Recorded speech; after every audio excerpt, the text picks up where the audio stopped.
Hemos venido a matarnos, cualquier terreno nos sirve. Con esta cita de los duelistas de Joseph Conrad damos la bienvenida a este campo de batalla cultural de la cadena SER, que es la hora extra, a Emilio Gutiérrez Cava. ¿Cómo estás? ¿Qué tal? Pues muy bien, encantado de conocernos. Como decimos aquí, estoy encantado de conocerme. Igualmente, sí. Emilio, 40 montajes teatrales más o menos a tus espaldas. Galdós enamorado es el último que vimos, Sí. también en el Fernán Gómez. Sí, bueno, ahora lo estamos haciendo en el Bellas Artes. Sí. Los lunes y martes. Bueno, es una neolectura teatral de ese texto. Sí, pues nos encantó, pero hacía muchos años creo que no dirigías. ¿Por qué has querido volver a la dirección y por qué este texto en particular? Bueno, en realidad es una propuesta de Yapadú, de una productora de Valencia, que dijo, bueno, pues vamos allá, vamos adelante, ¿no? Y entonces me propuso el montaje hace ya un tiempo y a mí me pareció muy sorprendente. En realidad porque yo había visto Los duelistas, la primera película que dirigió Ridley Scott, hacía muchísimos años, y era una película que me encantó, una película perdida, como estas, es una película absolutamente perdida, y de pronto una película que a mí me fascinó el día que la vi.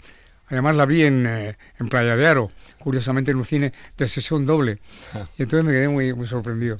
Y claro, cuando me llegó esta propuesta de Yapadú, pues me pareció muy tentadora. Realmente todo lo posterior a eso es que Javier Sauquillo hace una adaptación del texto, me lo manda, entonces, bueno, entre dimis y diretes acaba la versión definitiva, que es la que tú has leído. La adaptación es de Javier Sauquillo, Sí. Dice que él debe mucho a Ignacio García May y también Sí, a ti mismo. efectivamente. ¿Cuánto tiempo lleváis trabajando en esta obra y en qué han consistido esas conversaciones y charlas tan apasionantes que dice Javier que habéis mantenido? ¿De qué hablabais? Bueno, hemos mantenido charlas telefónicas, pero las hemos mantenido. Alguna ha sido personal, pero telefónicas porque él habitualmente tiene su centro de producción en Valencia. Y entonces hemos hablado, pues eso, a mí me parece que en esa escena falta algo, a mí me parece que sobra en esta otra. Se incorporó un personaje nuevo que no había, que es la mujer de Conrad, de Joseph Conrad, y entonces a través de todo eso, pues hicimos otra visión nueva, otra visión, digamos, de lo que es Los duelistas de Conrad, ¿no? ¿Qué tienen los textos clásicos? Porque podríamos decir que es un clásico, Sí. frente a los textos más contemporáneos. Bueno, yo creo que es un estilo y una forma de contar la vida basada en otra manera de vivirla, ¿no? En la ingenuidad, entre comillas, que podríamos ahora hablar del siglo XIX. No sabía lo que se les avecinaba y a nosotros tampoco sabíamos lo que se puede avecinar más adelante, ¿no? Pero ellos tienen esa visión del mundo y hay una mezcla en los duelistas de romanticismo y de violencia, ¿no? De lo que es la guerra y de lo que es el amor. Y yo creo que eso está muy bien reflejado en la novela, está muy bien reflejado en la película y supongo que estará más o menos contado de otra manera en el teatro. Pero es una manera cercana de aproximar la historia de Conrad.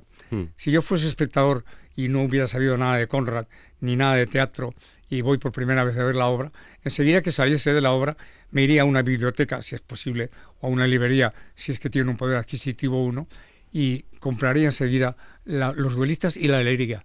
Eso sería el complemento ideal. Y si ya veo la película, pues totalmente completo. Claro, habrá gente que nos esté viendo, que nos esté escuchando, que no sepa quién es Conrad. ¿Quién sabe hoy quién es Joseph Conrad? Se pregunta nada más empezar la obra. Los españoles son un poco desmemoriados, tienen ciertos problemas con el recuerdo del pasado, se dice. ¿Quién es Joseph Conrad, Emilio, para quien no lo sepa? ¿Y cómo transitas tú, a tu edad, estos tiempos tan desmemoriados, sobre todo por parte de los más jóvenes? Joseph Conrad es un autor que nace en Polonia, Alemania, en esa zona intermedia que existe hoy en día. Hay una confusión europea, que es la zona de Ucrania, Polonia, Rumanía, toda esa zona que está tan cerca, pero al mismo tiempo tan lejos de nosotros, ¿no? Y Conrad nace en esa zona, que es una zona de mezcla eslava, mezcla germánica. Ahí hay un lío de razas, entre comillas, y un lío de religiones, de creencias, de costumbres, que hace que sea un personaje singular. Es el autor de cuentos y de novelas fantásticas. Está Lord Jim, por ejemplo, él habla en un momento determinado de Lord Jim, y habla fundamentalmente de En el corazón de las tinieblas, que es su gran obra, ¿no? Y en la obra, en el texto que hemos escrito, pues se habla de que como la gente no sabe lo que puede ser En el corazón de las tinieblas, dice tal vez Apocalipsis Now, que es donde está inspirado precisamente en El corazón de las tinieblas, la película de Coppola. Entonces, bueno, Conrad es un escritor que abarca toda una serie de facetas, como podría adquirirlas Jack London en un momento determinado en la literatura inglesa, o como en ese momento en el siglo XX lo puede estar ocupando Benito Pérez Galdós en la literatura española, ¿no? Son escritores muy potentes que hablan de problemas de su época y de problemas un poco del pasado, porque esta historia está basada en un relato realmente relata lo que es el primer imperio, ¿no? 1794 hasta 1814, ¿no? Y entonces se va a esa época, un siglo casi antes, para empezar a contar la historia de unos duelos o un duelo singular que abarca toda la atención de Europa cuando Europa está llena en una guerra civil prácticamente entre unos contra otros, alemanes, austriacos, rusos, franceses, y de pronto se van, la gente, la sociedad civil se fija más en ese duelo, al menos en el cuento de Conrad, de una manera, yo que diría un tanto irónica, ¿no? Más en ese duelo que en lo que está pasando a su alrededor. Como españoles, ¿olvidamos nuestro pasado o queremos olvidar nuestro pasado? ¿Por qué, sobre todo, los jóvenes tienen tanta falta de memoria? Yo creo que es falta de curiosidad, falta de formación y una cierta indolencia, queramos o no que hay que tener autocrítica, del pueblo español. Yo creo que esa indolencia viene tal vez del calor excesivo, de las horas de luz, de lo hermoso que es estar en la calle en vez de dentro de las casas. Yo creo que los nórdicos tienen la ventaja de poder tener menos horas de luz en ese sentido para desarrollar más la mente dentro del interior de sus casas, en el interior de su conciencia. Y el español la expande, en cuanto puede se sienta al sol. Ahora pasaba con el taxi por una calle de Madrid y había unos señores sentados en un bar tomando el sol. Bueno, es así. Eres tú el que me has hablado de Ridley Scott nada más empezar la entrevista. Quizás a Ridley Scott muchos hoy también lo conozcan por Gladiator o Alien u otros blockbusters más que por los duelistas. ¿Tiene el cine una capacidad mayor que el teatro de que las historias trasciendan, de que formen parte de nuestro imaginario colectivo? ¿Es el teatro más efímero? El teatro es una representación en la que vives algo irrepetible. El cine se puede repetir muchas veces. Hemos visto que pasa del formato cine al formato vídeo, al formato DVD, al formato, todos los formatos determinados. El teatro no. El teatro mantiene un formato de relación personal que te hace que lo que ves ese día, al día siguiente no sea lo mismo. Y que la gente que está a tu alrededor forma parte del espectáculo. Yo siempre hablo de la frase de Bergman. El teatro realmente básicamente es autor, actores, público. Eso forma, digamos, la columna vertebral de lo que es el hecho teatral. Si no, el público no es receptivo, pues no hay nada que hacer. Porque el público recibe las obras según lo que ve, pero al mismo tiempo según su estado de ánimo. Si colectivamente ese día el público no es receptivo o perceptivo de lo que está viendo en el escenario, aquello no funciona de ninguna de las maneras. Es una cosa curiosa que hemos comprobado muchas veces. Cuando antes se hacían las funciones prácticamente seguidos los días de la semana, el martes el público era muy frío, el miércoles era también frío, el jueves era cálido, no sabían bien por qué, el viernes volvía a ser frío, y el sábado era entusiasta, y el domingo volvía a ser medio frío, medio entusiasta. Quiero decir, y eso se repetía absolutamente de una manera inexorable cada semana. Era ineluctable, increíble. Oye, teatro grabado también lo hemos visto durante el confinamiento. De hecho, tu sobrina nieta hizo un proyecto maravilloso para HBO de grabar grandes obras de teatro. Ya sé que no es lo mismo que estando en directo, pero no sé si también es una forma de que la cultura sea más accesible para todas esas personas que viven en sitios a donde desgraciadamente el teatro es que no llega. Eso se discutió mucho en el momento en que en Televisión Española emitían solo Estudios 1, Gran Teatro o Primera Fila, que era uno de los programas estrella de la Televisión Española. Era uno de los programas que junto con los musicales formaba en los años 60 del siglo pasado, digamos, casi la base prácticamente de la televisión, porque la información en el año 60 de 1900 no era precisamente una información muy, muy fiable, o al menos era una información que no era libre. Y sin embargo el teatro, a pesar de que estaba adaptado a las normas de censura e incluso a la longitud de la obra, sin embargo era libre lo que se decía, ¿no? Y sobre todo se conocía a través del teatro autores increíbles. a Ibsen, a Dostoyevsky, a todos, es decir, prácticamente a la totalidad del repertorio mundial, incluso al propio Arthur Miller, ¿no? Y eso pues daba una riqueza que evidentemente al público le conectaba. Otra cosa era si eso era teatro o no lo era. Harold Teglen, que era un maestro en el periodismo, y sobre todo en el periodismo teatral también, y en el político, dijo que sí, que eso era teatro. Yo no estaba de acuerdo con él. El teatro es un poco lo que antes hemos hablado, ¿no? Eso sería un streaming hoy en día, ¿no? Pero claro, eso estaba ya manufacturado, estaba hecho, no podía ya salir mal. Salvo los primeros estudios que sí podían ser teatro porque los hacíamos en directo, el resto ya estaba manipulado y por lo tanto no era un espectáculo en vivo, claro. Los duelistas, más que una novela histórica, diríamos que es antihistórica y además una sátira antibelicista. ¿En qué sentido? ¿Cómo se traduce eso? Bueno, tiene todas las lecturas que quieran los espectadores. A mí me parece que un texto teatral, cualquiera de ellos, salvo los que sean de teatro de diversión, están para que el público, para que la gente que se sienta allí en la butaca, analice según su perspectiva lo que quiere ver o lo que no quiere ver, o lo que desea extraer de eso o no desea. Y entonces los duelistas pueden ser tomados desde el tono irónico, desde el tono belicista, desde el tono romántico. Y bueno, desde cualquier medida tú puedes calibrar lo que está diciendo Conrad. Otra cosa es el montaje teatral. Yo en el montaje teatral, claro, Conrad y su mujer Jessie pasan a ser los protagonistas un poco de la historia, porque Conrad cuenta la historia al mismo tiempo que los duelistas están allí y a veces incorpora él mismo y su mujer personajes de la novela, ¿no? Naturalmente esos personajes están mimetizados y son a veces incluso hasta raramente hechos. Y sin embargo los duelistas mantienen siempre su postura, su idiosincrasia, la de uno de ellos que es la de ser noble absolutamente, que es el caso de Dubert, y la del otro, que es el hombre que viene del pueblo y que dice en un momento determinado, gracias a Napoleón, el hijo de un herrero, o puede ser el general. O sea, vienen de esa elección que viene del heroísmo y del valor, que es la suya. Y ese Feró, bueno, está pidiendo, exigiendo que la sociedad francesa reconozca que a pesar de que ahora está Luis XVIII en el trono de Francia, realmente su nobleza no es equiparable a la heroicidad que él ha tenido y que por lo tanto es general del ejército francés. Ahora te pregunto por los personajes, pero por poner un poquito el contexto en el que estamos, más que por una razón lógica, Napoleón se bate contra toda Europa por una cuestión de puro orgullo. En la obra se habla mucho del honor. El honor no es otra cosa que una buena dosis de orgullo, celos y estupidez. ¿Se puede hablar hoy del honor y en qué sentido? ¿Qué significa hoy el honor? En el sentido estricto, yo creo que hoy el honor se ha perdido de una manera rotunda. Pero sobre todo se ha perdido la valía ante uno mismo. Yo creo que hoy no hay espejos.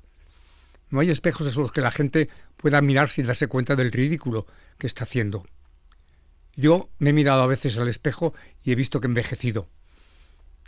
Por ejemplo, la clase política, toda la sociedad en general, no tiene el valor de enfrentarse a su espejo. No es capaz de decir, he envejecido, tengo que cambiar esto, tengo que cambiar lo otro, no me sirve ya esta moda que llevo.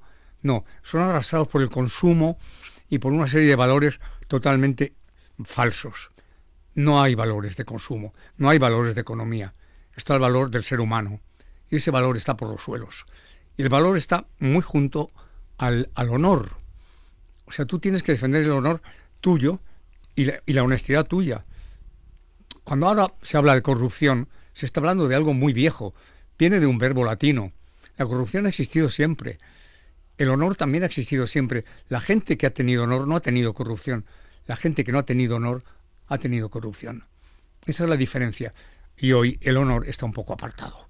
Hay gentes que lo tienen. Gentes que siguen manteniendo que hay que ser honrado, que hay que ser honesto con uno mismo. Eso es el honor. Y los que no tienen eso están deshonrados ante la sociedad. Y eso, sin embargo, la sociedad no sabe apartarlos. Aparta al delincuente que coge una naranja y la roba, pero no aparta al que por deshonor tendría que estar apartado. Muchos políticos tendrían que estar fuera de la sociedad pero no están recibidos, o sea, no son recibidos en recepciones ni en actos públicos, no deberían asistir. También periodistas, también actores, también incluso zapateros, también, no sé, gentes que se dedican a los negocios, no deberían ser admitidos socialmente. O sea, hay que volverles la espalda. Sin embargo, no se vuelve la espalda a nadie. Todos dicen, soy inocente. ¿Se ha mirado usted al espejo? ¿Sabe de verdad si es inocente? ¿Se cree usted inocente? Yo sé que he hecho cosas muy malas en mi vida y también he hecho muy buenas, porque esa es mi naturaleza. Yo soy un ser humano, no soy un ángel. Es yo que más o menos el honor.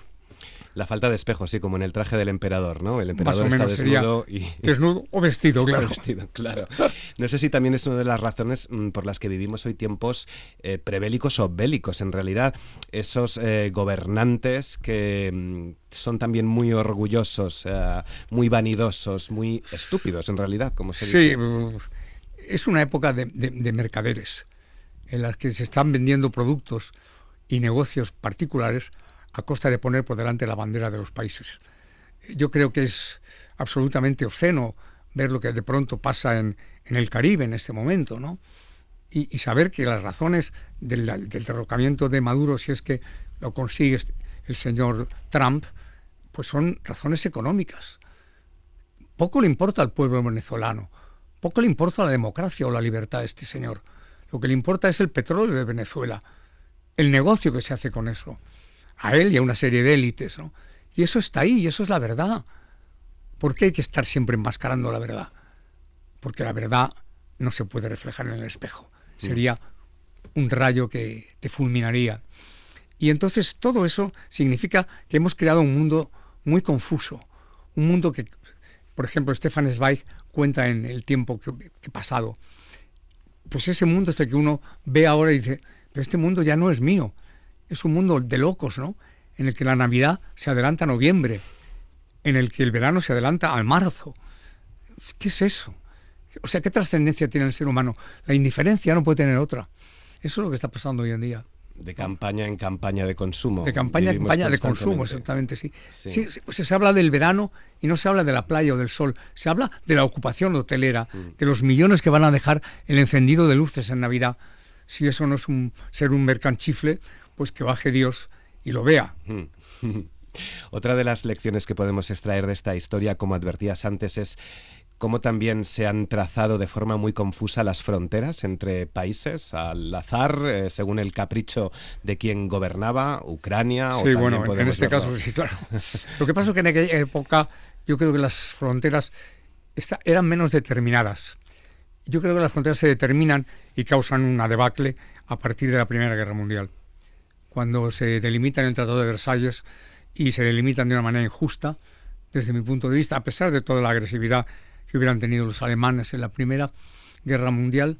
Yo creo que en el siglo XIX todavía esas fronteras aún están difusas, y en el XX esa guerra marca unos territorios y marca lo que está pasando hoy en día, ¿no?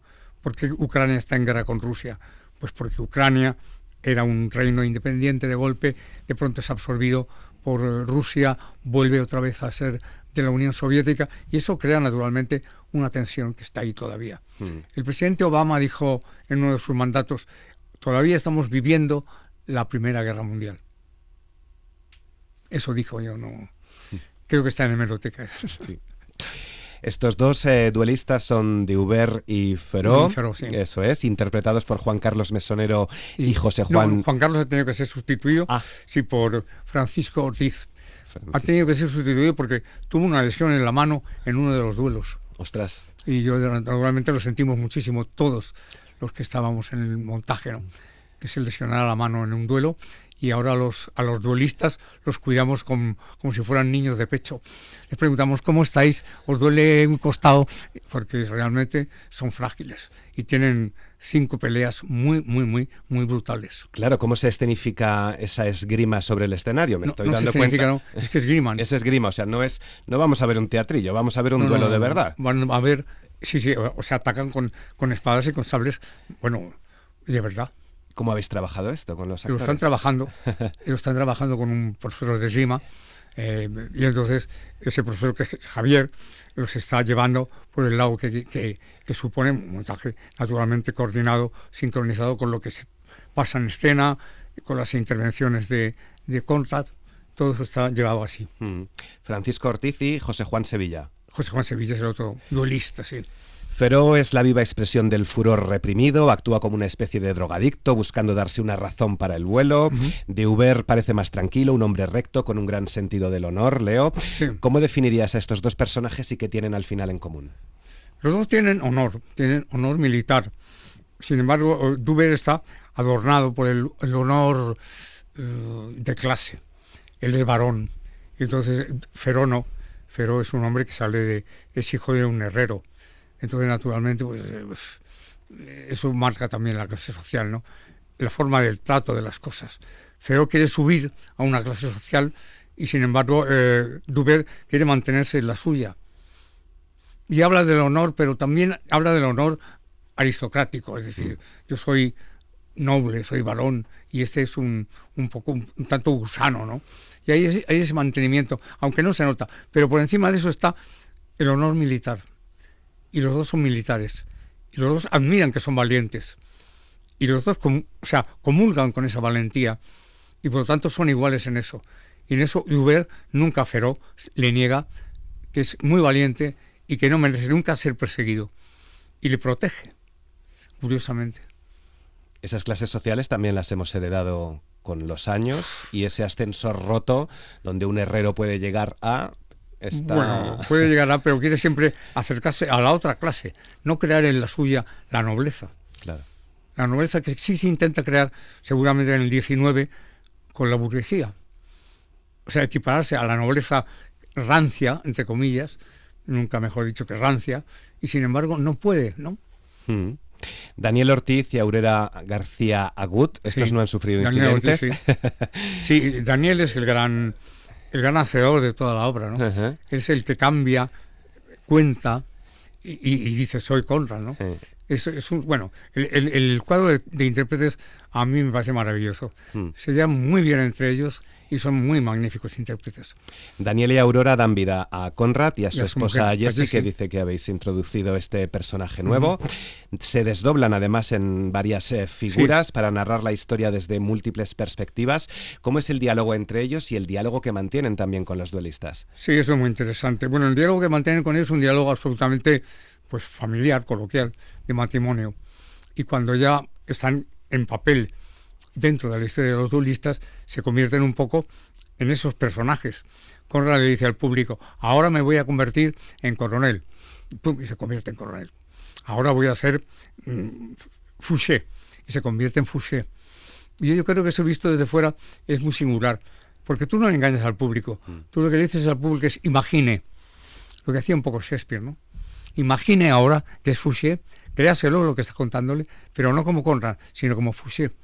Y sale y entra de la escena, ¿no?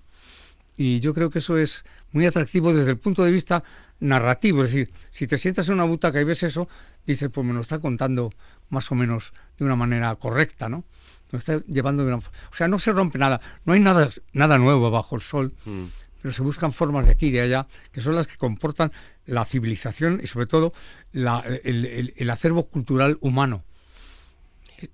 Y además lo cuentan con elementos lúdicos, porque el texto tiene bastante humor. No sé si Sí. esto lo has introducido, si lo No, tenía sí, el original. Está mantenido. En el original mantiene una cierta ironía, pero no llega el humor. O sea, nosotros hemos acercado, por ejemplo, lo de Apocalipsis Now, no está en el texto original, claro. y otras referencias, ¿no? ¿Es Digo, el humor necesario para estos tiempos también tan trágicos y violentos? sí, es una espita de seguridad. Suelta, de vez en cuando suelta humo y la olla no explota del todo. No, afortunadamente en el mundo no solamente está Putin, no solamente está Trump, no solamente está Bolsonaro, no solamente está Milei, no, hay otras gentes. Hay investigadores, hay gente que se sacrifica por los demás, hay enfermeras, médicos, bomberos, personal sanitario, auxiliares, todas nuestras necesidades. Y esos son realmente los auténticos héroes de la sociedad. En estos días también en los que muchos lo que buscan es la fama y su minuto de gloria, ese honor también contemporáneo, entre comillas, a estos personajes también les preocupa cómo van a quedar reflejados sus nombres en los libros de historia. Yo no sé si eso era para ellos necesario, ¿no? Yo creo que Conrad lo que hace es un homenaje a esas gentes de la retirada de Moscú. También hace esa alabanza de la gente de Austerlitz y también un poco de la sociedad de la época, que cambia el mundo en cierta medida, ¿no? La Revolución Francesa cambia el mundo, digamos, civilizado en aquel momento, ¿no? Yo tengo un atlas en mi casa de 1870, es un atlas, en el que hay un gran mapa de África. En el centro de ese mapa hay un letrero que pone países desconocidos. Hoy ya sabemos cómo son nuestros países, explotados por los conocidos. Desde el Congo belga, explotado por el rey Leopoldo, por el rey, la sociedad del rey Leopoldo, y explotados por los demás países europeos. Hoy sabemos cómo es ese mundo. Y yo creo que hay un homenaje a ese mundo que aún era desconocido, en el que aún había esperanza. Yo quiero creer que hay esperanza, que no todo va a ser inteligencia artificial, que está muy bien aplicada. Pero todos sabemos que los inventos generalmente no se aplican para bien. La dinamita se aplica para volar una montaña y abrir un nuevo camino, una nueva mina, una nueva esperanza. Pero también la dinamita se utiliza en los proyectiles, en la guerra, en las matanzas, el mal uso y el buen uso. De la inteligencia artificial va a pasar lo mismo. Se va a utilizar bien y se va a utilizar mal. En la pieza hay música en directo, también habéis utilizado algunos elementos audiovisuales. Uh-huh. Cuéntanos cómo es la puesta en escena. Entiendo que tú... Sabes más del montaje que yo, ¿eh? Utilizar inteligencia artificial, de momento, no. No, hemos utilizado audiovisuales y sonido, claro, y la luz, fundamentalmente. La luz sí que va con un poco de inteligencia artificial, supongo ya, porque esto está ya incorporado a ordenadores y a programas. ¿Qué importancia tiene ese gran ventanal que describe Saukillo? Por ahí se ve todo. Por ahí, o sea, es como si fuese la casa de Conrad. Y desde esa casa se va viendo un poco lo que va pasando fuera. Sería un poco... Todo es imaginación. ¿Deja hoy el teatro quizá menos lugar a la imaginación? ¿Necesita el público a lo mejor cosas más masticaditas y también llenas de audiovisual? Necesitan mover esto. Ya. Necesitan mover la cabeza. No, el teatro da preguntas y respuestas a la vez. Y es el público el que pide o no pide. Ir al teatro a distraerse está muy bien, pero de vez en cuando hay que ir a pensar. Un libro está muy bien para leer un libro de lectura rápida, ¿no? Dices, qué divertido. Pero luego hay que entrar en un texto y decir, me estoy enterando, ¿no? Está muy bien leer a todas estas jóvenes escritoras de la generación actual, de la generación actual, pero de vez en cuando ver y leer un texto de Simone de Beauvoir está muy bien. Está muy bien. Y otros textos anteriores de mujeres eminentes, Emilia Pardo Bazán, por ejemplo. Claro, por ejemplo. Con quien has trabajado, claro. Sí. Otra de las ideas que aparecen en el texto es la de la obsesión humana por la búsqueda de la propia muerte. La muerte es uno de los asuntos sobre los que más se ha abierto, quizá porque la hemos visto muy de cerca durante la pandemia, a hablar, desnaturalizarla o naturalizarla al revés en la literatura o en las artes escénicas. ¿Cuál es la reflexión aquí sobre la muerte en la obra? ¿Qué relación tienes tú también con la idea de la muerte? Hace muchas preguntas en una sola. En la obra sí está presente la muerte. Cada duelo es una posibilidad de morir. Cada batalla es una posibilidad de morir. Pero yo creo que estos dos duelistas no tienen en cuenta la muerte. Yo creo que solo se les presenta de una forma real y realmente se asustan en el último duelo, que no voy a decir cómo termina, ¿no? Ahí sí que se plantea a los dos duelistas, por lo menos a uno de ellos, la posibilidad de morir. Y entonces ahí sí que salta esa idea. En cuanto a la muerte que uno siente, o lo que yo siento ante la muerte, es que es irremediable, en primer lugar. Y en segundo lugar, que llegará. Y no sabré cuándo ni cómo, pero llegará. Y eso pues tampoco puedo evitarlo. O sea que vivo el día a día. De pronto me sabe suculento el sándwich que me he tomado esta mañana en el desayuno, o me sabe suculento sentarme de pronto ante el televisor por la noche cuando volvemos de los ensayos, Marta Gutiérrez Abad, que es mi ayudante de dirección y que también trabaja en Galdós enamorado como actriz, y de pronto sentarnos allí a ver la televisión y decir, hoy pues está muy bien que haya pasado esto en otro sitio o en otro país o aquí, porque eso te devuelve a la realidad de ese momento, de ese día, que luego termina metiéndote en la cama calentito o frío, depende de cómo estés, y decir, ha pasado un día más que he ganado a la vida, que he ganado al tiempo, y eso es maravilloso. Un par de preguntas para terminar. Conrad también afirma que ha buscado el amor de los lectores y de sus personajes toda la vida. A ti te he escuchado en alguna entrevista decir que no te has retirado precisamente por el amor de tu público. No. Entre otras razones. No, bueno. ¿Sientes ese cariño del público? Sí. ¿No has aprendido lo que es el aburrimiento y el no hacer nada, como también aprende uno de los duelistas en la vida? Estoy haciendo algo. Yo soy incansable, o era incansable al menos en este sentido, ¿no? Y aunque no haga teatro, o bueno, lo estoy haciendo ahora, pero si no vuelvo a hacer teatro no me importa, porque yo tengo muchas cosas a las que dedicarme dentro del teatro, ¿no? Investigación teatral, revisión de textos, cosas que a mí me gustan mucho y que me quitan ahora tiempo porque estoy dirigiendo una obra que también es apasionante, ¿no? O sea que yo busco en ese sentido el paso de las horas o el paso del tiempo a través de eso, ¿no? No creo que haya un segundo perdido. Le ganamos al tiempo o el tiempo nos gana a nosotros, pero nunca en ningún caso perdemos el tiempo. ¿Cómo le gustaría a Emilio Gutiérrez Cava que le recordaran en los libros de texto? Ah, bueno, tú hablabas del recuerdo. Pues no lo sé, francamente. Yo creo que, como decía Albert Camus en un pensamiento de uno de sus libros maravillosos, yo admiro mucho a Albert Camus, decía, dentro de 50 siglos nadie sabrá quién era Goethe. Y tenía razón, nadie lo va a saber, ni Shakespeare. Dirán, ¿qué es eso, no? Nosotros no sabemos, o los poetas o algunos poetas que había en la Grecia clásica, y estábamos mucho más cerca. Y no lo sabemos, incluso sus textos están destruidos, ¿no? Pues dentro de 50 siglos, cualquiera sabe. Seguramente toda la Tierra estará destruida y seremos un silencio en el universo. Pero habremos sido. Lo importante no es ser, sino haber sido. Y cuando ya eres, ya has sido. Es un placer disfrutar contigo y de ti en los escenarios, dirigiendo o actuando, pero también te hemos visto en muchas películas y personajes memorables, más de 110, creo recordar. ¿Tienes ganas de volver a hacer cine porque hace tiempo que no haces cine? No, me han ofrecido varias cosas este año, pero bueno, yo tengo una limitación de insuficiencia respiratoria debido al COVID y eso naturalmente en los rodajes de hoy en día, que son muy largos y muy intensos, yo no me lo puedo permitir.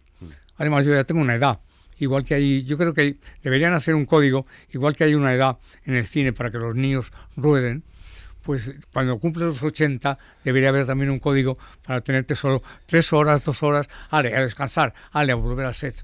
Y eso naturalmente no está contemplado y yo no contemplo de momento hacer nada cinematográficamente hablando, salvo que esté sentado y respirando oxígeno, no creo que lo haga. El hambre mueve el mundo. Emilio Gutiérrez Cava. En esta vida hay individuos que no se detienen ante nada con tal de avanzar. Muchas gracias por haber estado en La Hora Extra y mucha mierda. Muchas gracias a ti, Daniel. Gracias. Un placer.